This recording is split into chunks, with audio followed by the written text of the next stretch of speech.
Hey everybody, this is another update for the Mandate. My name is Garrett A.J. I'm the art director. I'm joined here by Greg Merles. Hello. And the Mandate Heavy Cruiser was something we actually built before the Kickstarter. That was before, Greg, you even came on the team. Yeah, I came on the team and all of this stuff was already built and I had to get used to it and work with it. Yeah, okay, so as you can see, we did rework the engines and the rest of the entire ship.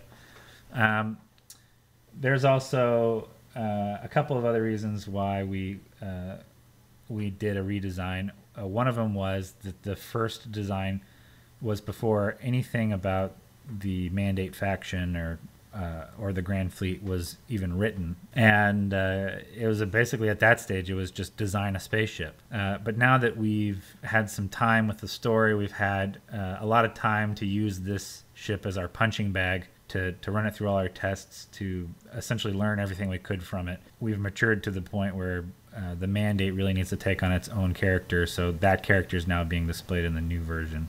We also wanted to make it so that the ships felt more unified, so you can see that the ship on the right, you can kind of see where each section is, but on the left, it's a little bit more hidden. So after the Kickstarter, we decided that we were going to switch to something called PBR textures, or PBR materials. And PBR stands for physically based rendering.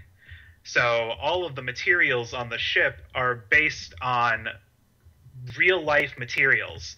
So if you have gold, gold is going to look accurate in the game, as it will in real life, which is different from the way that textures used to be done. So here we have the common ship. It's based off of common materials. So this would be a ship that's easily has cheapest metals. It's the most abundant. Most Mandate captains start with this quality of ship. And then you eventually you move up to uncommon. Yeah, upgrade to a little bit of better plating or whatever. It almost kind of looks like carbon fiber or something. Now we kind of have like a sort of a regal appearance to some of the metals on the ship. And here's the rare one, which has I like the lighter colors and kind of like the bronzes on it. I think that really starts to make it look very militaristic. All right, and then we finally get the. I think it's legendary, but yeah, it's legendary. It's the highest. Basically, you'll reach an ultimate stage of quality. Definitely something that Admiral Suvorov would fly and pilot into combat. It does look like if we had Suvorov's ship. We haven't designed his ship yet, but if he had a ship, I could totally see these colors on his ship. I'd definitely be afraid of messing with somebody like this in multiplayer. Well, yeah, certainly. I think that the color scheme, it's easy to spot far away. Mm-hmm. And if you saw someone with those colors, you'd be like, I don't know if I can mess with that person. Yeah, so next we're going to talk about the damage system and how the radar is going to work. Awesome. Sounds like fun. Okay, so here we have the Heavy Cruiser. We're going to talk about our radar system. Part of it will be to show that there's an inner structure of the ship, but also part of the gameplay will be detecting specific rooms that we can take out and target. This will help us knock out systems in the ship and such. Yeah, this is really going to expand the capabilities of gameplay quite a lot because it adds this whole new level of depth to the game. So, for example, you'd be able to target the gunnery bay of a ship and be able to disable their guns, or if you see a ship that is just significantly more powerful than you are, you'd be able to take out their engines and escape away from them and warp away. All right, so I'm going to cut through the shields and specifically target this gunnery bay.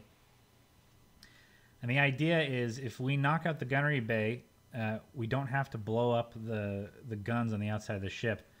Now, if you're in a fight with someone who's equal with you, you're going to want to do something like this if you plan on salvaging the ship, because an intact gun is going to be worth more than a blown up gun. But if you find yourself in a fight with someone who's much more powerful than you, then you're probably just going to want to do what you can to get away, and that might involve blowing up a gun or two on the outside. Right. You'd also be able to highlight and blow up the shield generator so that you'd be able to have an easier time landing a boarding party on the ship also. Because the shields are going to be a rather large obstacle to overcome before you attack or damage the ship. Now here I can reveal the internal deck plan to show you what the insides of the ship looks like. If Bob is in engineering and we blow up engineering, then Bob's going to get sucked out. And the console he was operating is no longer going to be operated. So that will mean that your crew is directly essential to the operation of your ship. And that's our radar and damage demo. Thanks for watching, everybody, and we'll get to you next time. Bye-bye.